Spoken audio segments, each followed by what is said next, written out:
Aloha class, this is Derek Fujio presenting my final project for Music 700B, Psychology of Music, Spring 2015 under Dr. Arthur Harvey, Music and Alzheimer's Disease. Previously in this class, we've looked at a variety of diseases and conditions that can be affected by music and music therapy. I chose to study Alzheimer's disease in more detail because there's a very personal connection because my grandmother suffers from the disease. Although we've looked briefly at this condition in one of the other modules, I wanted to look even closer at the research and provide an in-depth introduction to the disease itself and the ways that music can be used to help treat it. So first, let's take a look at what Alzheimer's disease actually is. The Alzheimer's Association cites the following facts about Alzheimer's disease. First of all, Alzheimer's is a type of dementia that causes problems with memory, thinking, and behavior. After we talk about the biological mechanisms of the disease, I'll go into a little more detail about what the actual stages and symptoms are.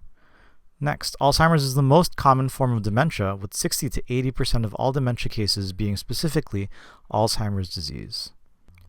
Alzheimer's disease worsens progressively over time. It is currently the sixth leading cause of death in the United States. Once a person receives a diagnosis of Alzheimer's disease, they have an average prognosis of about 8 years. However, the disease can take its toll in as quickly as 4 years or as long as 20 years. My grandmother, who started showing the effects of the disease when I was in early elementary school, has been living with the symptoms for at least 22 years. The neurological symptoms of Alzheimer's disease are caused by the atrophy and degeneration of brain tissue caused by neuronal death. The death of neurons in the brains are caused by plaques and tangles. Rather than trying to explain this concept myself, I'll turn it over to the TED Ed Talk presentation by Ivan Se-Yu-Jun, who is a medical student at the University of Glasgow. In this animation, he will show and describe how these plaques and tangles work to cause the Alzheimer's disease.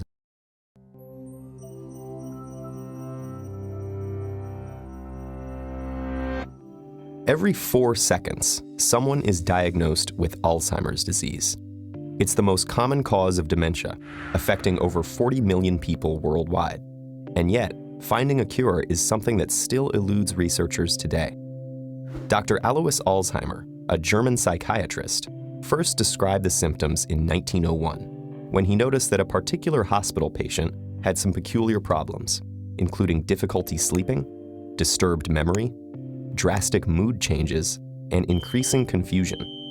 When the patient passed away, Alzheimer was able to do an autopsy and test his idea that perhaps her symptoms were caused by irregularities in the brain's structure. What he found beneath the microscope were visible differences in brain tissue in the form of misfolded proteins called plaques and neurofibrillary tangles.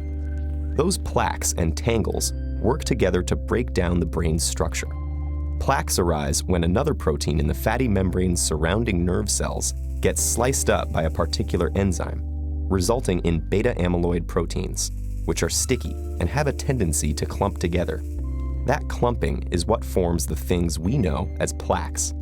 These clumps block signaling and therefore communication between cells, and also seem to trigger immune reactions that cause the destruction of disabled nerve cells. In Alzheimer's disease, neurofibrillary tangles are built from a protein known as tau. The brain's nerve cells contain a network of tubes that act like a highway for food molecules, among other things. Usually, the tau protein ensures that these tubes are straight, allowing molecules to pass through freely. But in Alzheimer's disease, the protein collapses into twisted strands or tangles, making the tubes disintegrate, obstructing nutrients from reaching the nerve cell and leading to cell death. The destructive pairing of plaques and tangles starts in a region called the hippocampus, which is responsible for forming memories. That's why short-term memory loss is usually the first symptom of Alzheimer's. The proteins then progressively invade other parts of the brain, creating unique changes that signal various stages of the disease. At the front of the brain, the proteins destroy the ability to process logical thoughts. Next, they shift to the region that controls emotions, resulting in erratic mood changes. At the top of the brain, they cause paranoia and hallucinations. And once they reach the brain's rear, the plaques and tangles work together to erase the mind's deepest memories. Eventually, the control centers governing heart rate and breathing are overpowered as well, resulting in death. So to quickly review and summarize what we just heard, by looking at the stages of Alzheimer's progression, we can see how the plaques and tangles move through the brain, gradually destroying system by system from the short-term memory all the way down to the involuntary life support systems. In the first stage, people have difficulty with short-term memory loss and encoding new memories. This moves on to difficulty in logical thoughts and comprehension. The next stage involves erratic mood swings, followed by paranoia and hallucinations. In stage 5, even the longest and oldest memories become lost. And in stage 6, involuntary functions such as swallowing, controlling bladder and bowels, breathing, and even heart rate may be affected. On their website, the Alzheimer's Foundation of America makes the following music therapy claims about how music can influence the lives of patients with Alzheimer's. In this next section, we're going to take a look at each of these claims and see if we can find supporting research-based and experimental-based evidence that support them. We're also going to take a look at some video clips, some we may have seen earlier in the semester and some that we may have not, and we're going to take a look through this lens to see how these music therapy claims actually interact when put into practice. The claims are as follows. 1. People associate music with important events and memories. 2. Selections from an individual's youngest years, 18 through 25, are the most likely to be impactful. Caretakers can use stimulative music to rouse patients and sedative music to calm patients at various times of the day to help manage their daily behavior. In the late stages of the disease, caretakers can use music therapy to manage agitation and depression in Alzheimer's patients. And finally, music and music making can encourage ancillary emotional and physical closeness long after the disease has made such gestures difficult. That is, singing together or dancing together encourages different kinds of physical contact and closeness and empathy and comfort that's not normally as easy to come by in the late stages of the disease. Now, we're going to examine the first claim, that people associate music with important events and memories in their own lives. This is connected to the idea of autobiographical memory, or the ability to recall memories about one's own life. The 3 studies cited here, 2 by El-Haj et al. And 1 by Irish et al., all examined the connection between autobiographical memory recall and music. All 3 studies found that music, to a significant extent, increased Alzheimer's patients' abilities to recall autobiographical memories, and in some cases caused involuntary recall and retelling of some of these memories connected to particular songs, particular events in their lives. In addition, Alzheimer's patients with speech and word deficits were found to be able to be more conversant immediately after listening to music. Related to a different claim, one of the studies found that patients' own music from their own times that self-selected had a much greater impact in eliciting autobiographical memories than just listening to classical music. However, both music conditions were much greater in eliciting autobiographical memories than the control. In the following clip, we see an Alzheimer's patient who is transformed through the power of his own music. Initially nonverbal and unable to answer questions, we see him conversing and describing past events and memories with vivid recollection. We first see Henry inert, maybe depressed, unresponsive, and almost unalive. Henry. Yeah. Henry. Yes, y'all. I found your music. You want your music now? What's up to you? Okay, let's try your music, okay? And then you tell me if it's too loud or not. Then he is given an iPod containing, we know, his favorite music.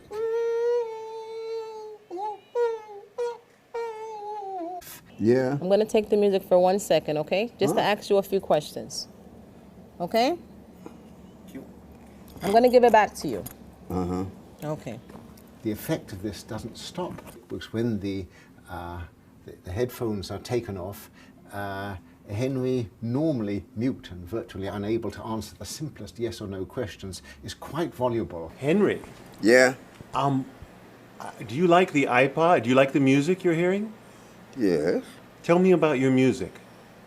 Well, I don't have one, I mean. Do you like music? Yeah, I'm crazy about music. You play beautiful music, beautiful sound. Beautiful. Did you play music when you were, did you like music when you were young? Yes, I went to big dances and things. What was your favorite music when you were young? Well, I guess, well, Cab Calloway was my #1 band guy. I liked it. They did the holy, the holly, the hilly, the holy, the milly, the holly, the ah. What was your favorite Cab Calloway song? Oh, I'll be home there for Christmas. Oh, you can count and plan on me with plenty of snow, mistletoe, present wrapped around your tree. Ow! So in some sense, Henry is restored to himself. He has remembered who he is, and he's reacquired his identity for a while through the power of music. As you can see in the video, the transformative power of music is readily apparent in Henry. After listening to his own music, he can easily converse with his caretakers, recall some autobiographical memories about his own life, his musical tastes, experiences, and even the lyrics and melodies of certain songs. As Oliver Sacks says, he is temporarily transformed into the old self that he once was. These two studies, as well as the following video, examine claims 2, which are selections from an individual's youngest years, ages 18 through 25, are likely to be the most impactful, and claim number 4, that music therapy can be used to manage agitation in the late-stage Alzheimer's patients. Through the use of personalized music therapy, Linda Gerdner examined whether or not classical music versus individually selected music was more impactful in managing agitation in Alzheimer's and related Alzheimer's disease cases.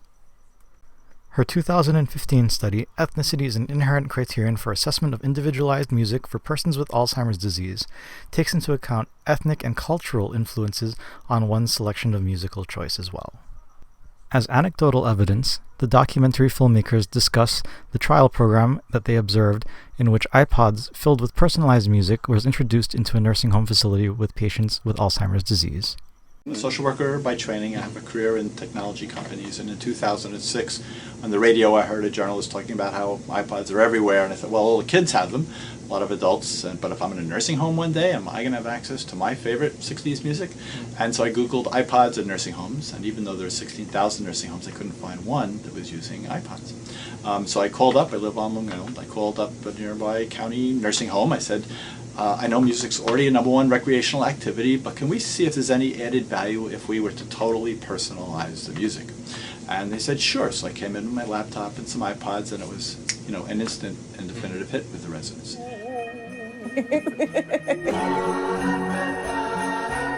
It can't get away from me if I'm in this place. Takes me back to my school days. Oh God, that's beautiful. The third claim is that the use of stimulative and sedative music can be used to entrain the behavior that caretakers want to see in their Alzheimer's patients. That is, if they play stimulative music, the Alzheimer's patients will find more energy and be more interactive. If they play sedative music, Alzheimer's patients will be calmed and soothed. The research supporting this comes from 2 papers. The first, by Kumar et al. In 1999, is Music Therapy Increases Serum Melatonin Levels in Patients with Alzheimer's Disease. In this study, relaxing music therapy was used in Alzheimer's patients, and they found increased levels of relaxing neurotransmitters, including serum melatonin. In another study by Ziv et al. From 2007, The Effect of Background Stimulative Music on Behavior in Alzheimer's Patients, the researchers found that playing background music to Alzheimer's patients just day to day during non-active time increased the amount of positive social behavior seen in the patients and decreased the amount of negative, inappropriate behavior found in the patient. The following clip is an interview with neuropsychologist Oliver Sacks discussing his views on the power of music to energize and soothe Alzheimer's patients. If it's too loud or not. Then he is given an iPod containing, we know, his favorite music.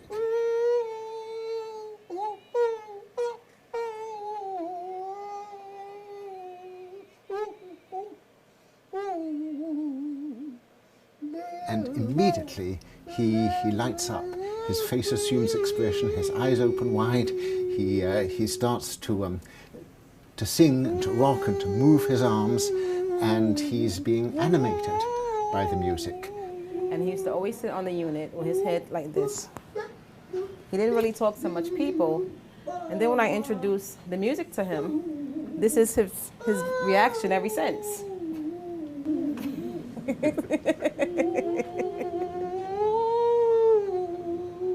The philosopher Kant once called music the quickening art, and Henry is being quickened, he's being brought to life.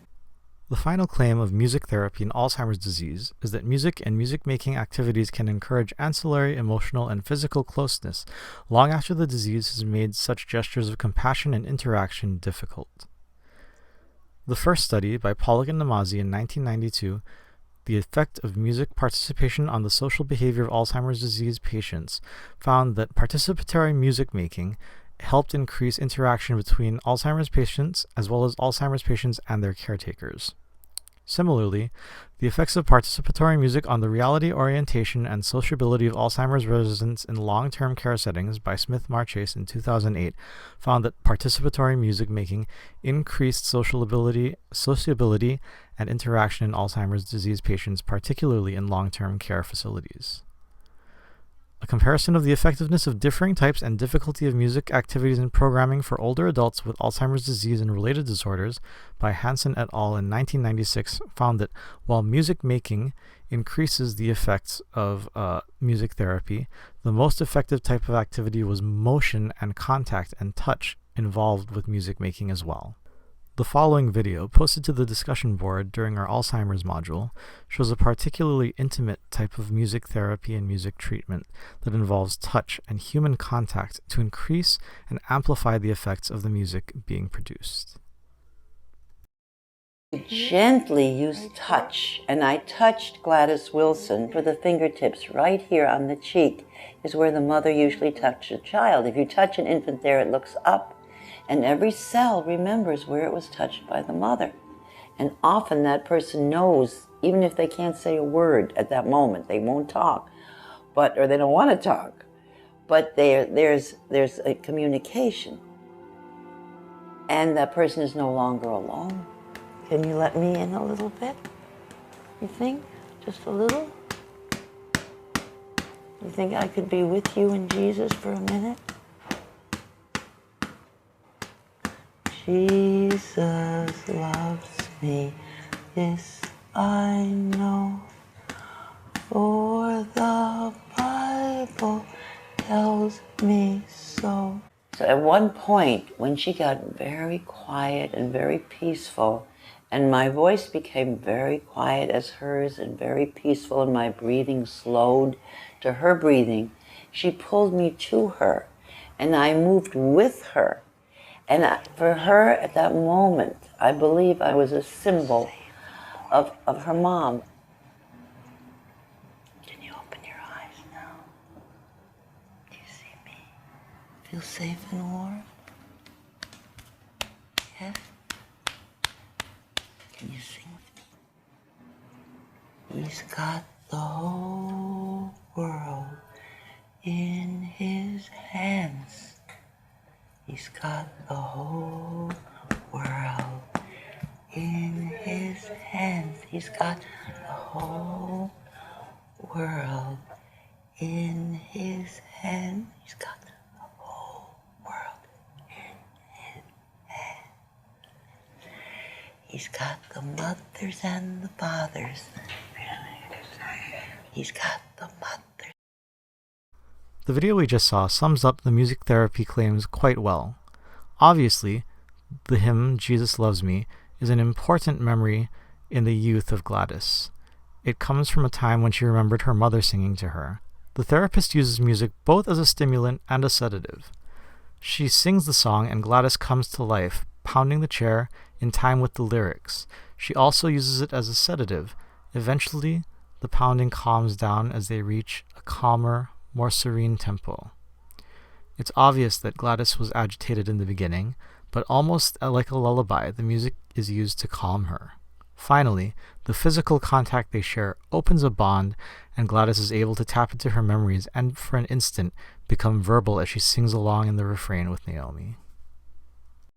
As discussed earlier, Alzheimer's disease ravages the neurological connections and cognitive processes in a very organized fashion, beginning with short-term memory, logic and reasoning, long-term memory, executive control, and finally, involuntary functions. It would seem that we can chart the progression of the disease. However, looking at some of the videos we've seen, many of the patients have their lyric memory, melodic memory, and rhythmic ability intact in spite of these cognitive impairments. Neurologists and cognitive scientists who are studying music cognition are running experiments and doing studies to understand why these processes are unaffected by Alzheimer's disease. While it may be beyond the scope of this presentation to discuss their findings in detail, it is interesting to note that many musical processes are distributed throughout the brain and brain systems in such a way that traumatic brain injuries and degenerative neurological disease seem to spare their basic functions. Finally, we've discussed a lot about how music and sound therapies can help as palliative care to remedy the symptoms of Alzheimer's disease. Next, I'd like to talk about a scientific breakthrough, fairly recent, that uses sound therapy that might actually treat the underlying causes. In March of 2015, Linenia and Goetz published their research. Scanning ultrasound removes amyloid B and restores memory in Alzheimer's disease mouse model. The two authors used scanning ultrasound waves to destroy amyloid plaques inside mice brains and found that their memory and cognitive function increased and improved. If applied to humans, this could mean that in the early stages of the disease, before many neurons have already died, amyloid plaque can be reduced in the brains of pre-Alzheimer patients. This gives hope and a new method of treatment where there was none before. In conclusion, even though Alzheimer's disease has no cure, it can be certain to say that music therapy plays an enormous role of palliative care and emotional support for the patients, their families, and their caretakers. It's possible that in the future, with even more research, more effective means of treatment and care will be possible through music therapy. Thank you for your time, your attention, and your consideration in watching my presentation. Mahalo. I'd like to dedicate this to my grandmother, pictured here, 10 years ago at my grad party, 10 years into her diagnosis, but still moved to dance to the music of old Okinawan folk songs. As we scroll through the sources for this presentation, please enjoy the Okinawan folk song Tinsagu no Hana, which continues to bring my grandmother comfort even as she struggles with the end stages of Alzheimer's disease. Mahalo and thank you for watching.